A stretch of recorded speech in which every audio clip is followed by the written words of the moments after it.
Sir HDD আর SSD কি sir? আচ্ছা, HDD হচ্ছে হার্ড ডিস্ক ড্রাইভ, যেটা কম্পিউটারের একটা স্টোরেজ ডিভাইস। এটা হচ্ছে ঘুরন্ত একটা ডিস্ক যেটার মাধ্যমে ডেটা জমা রাখে। ওকে। জি। আর এসএসডি হচ্ছে সলিড স্টেট ড্রাইভ, যেটাও কম্পিউটারের একটা স্টোরেজ ডিভাইস যেটা চিপের মাধ্যমে ডেটা জমা রাখে। এখন তুমি তোমার কম্পিউটারে আছে হার্ড ডিস্ক ড্রাইভ না আছে এসএসডি, এটা চেক করবা কিভাবে? তো চেক করার জন্য তোমাকে প্রথমে উইন্ডোজ চেপে ধরে আর ক্লিক করতে হবে। এরপর তোমাকে হচ্ছে ব্যাক স্পেস করো।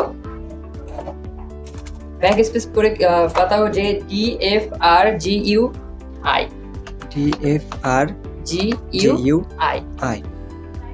এন্টার করো। এন্টার। আচ্ছা, এখন দেখো কি আছে এখানে। সলিড স্টেট ড্রাইভ আচ্ছা, এসএসডি কার্ড আছে তোমার।